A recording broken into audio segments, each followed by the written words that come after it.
यह कहानी कोलोराडो की एक ऐसी हाई सिक्योरिटी जेल से शुरू होती है जिसे दुनिया की सबसे सुरक्षित जेल माना जाता है। यहाँ हर पल सीसीटीवी कैमरे और हथियारबंद गार्ड्स हर कैदी पर नजर रखते हैं। कहा जाता है कि इस जेल से आज तक कोई भी कैदी जिंदा भाग नहीं पाया है, लेकिन इसी जेल के अंदर एक कैदी बंद है, रे कोई आम कैदी नहीं बल्कि एक ऐसा मास्टरमाइंड है जो पहले ही 14 जेलों से भाग चुका है। अब उसकी नजर इस असंभव जेल पर है। वह धीरे धीरे हर सिस्टम और हर कमजोरी को समझने की कोशिश करता है। रे रोज गार्ड्स की रूटीन को ध्यान से देखता है। उसे पता चलता है कि गार्ड्स हर दिन सिर्फ 7 मिनट के लिए अपनी पोस्ट छोड़ते हैं।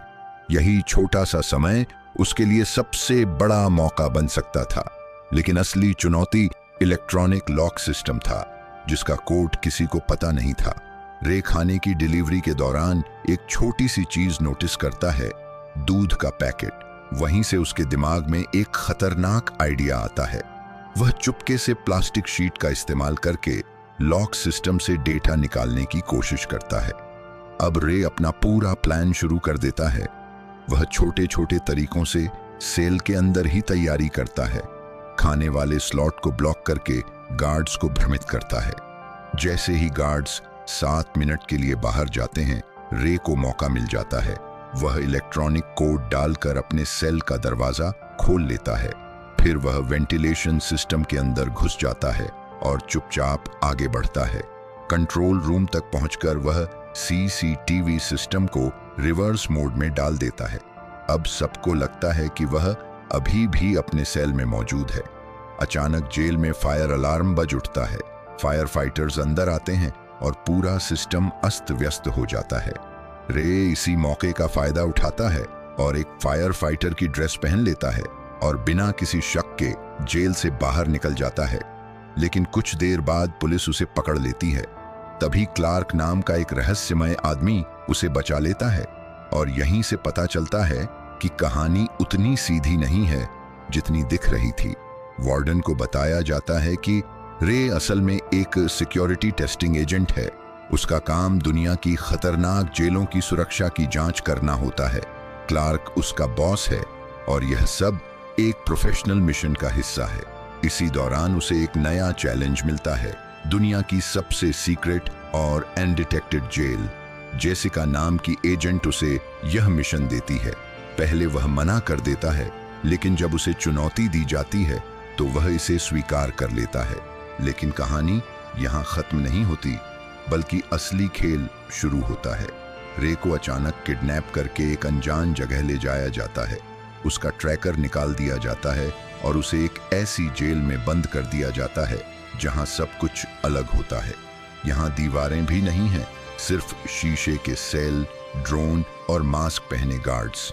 रे समझ जाता है कि यह कोई साधारण जेल नहीं बल्कि एक जाल है और अब उसे यहाँ से निकलने के लिए पहले से भी ज्यादा खतरनाक योजना बनानी होगी।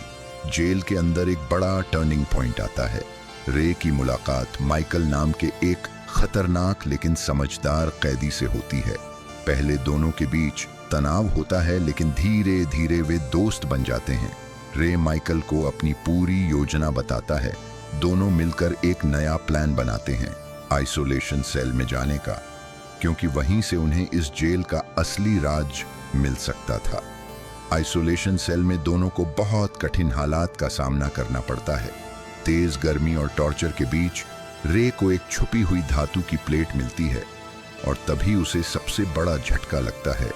यह जेल जमीन पर नहीं बल्कि एक विशाल जहाज के ऊपर बनी है जो समुद्र के बीचों बीच तैर रहा है। यह सुनकर रे पूरी तरह टूट जाता है, लेकिन माइकल उसे हिम्मत देता है और कहता है, हम हार नहीं मानेंगे। अब पूरा प्लान फाइनल हो जाता है। कैदी मिलकर गार्ड्स को धोखा देते हैं और सिस्टम को हिला देते हैं। रे वेंटिलेशन और कंट्रोल सिस्टम को हैक करता है, जबकि माइकल और बाकी कैदी लड़ाई करते हैं। जावेद इस मिशन में खुद को कुर्बान कर देता है। रे इंजन रूम तक पहुंच जाता है और माइकल हेलीकॉप्टर तक। अब पूरा सिस्टम गिरने के कगार पर होता है। अंत में वार्डन को एहसास होता है कि जेल टूट रही है। एक जोरदार धमाका होता है और पूरा जहाज तबाह होने लगता है। रे और माइकल हेलीकॉप्टर से बच निकलते हैं, लेकिन असली ट्विस्ट सामने आता है। जेसिका माइकल की बेटी है और माइकल का असली नाम विक्टर है। क्लार्क ने ही रे को धोखा दिया था। यह पूरा मिशन एक बदले और सच्चाई का खेल था, और इसी के साथ यह खतरनाक कहानी खत्म हो जाती है, लेकिन सवाल छोड़ जाती है। अगर वीडियो पसंद आई हो तो लाइक करें, चैनल सब्सक्राइब करें और कमेंट में बताएं कि आपको वीडियो कैसी लगी।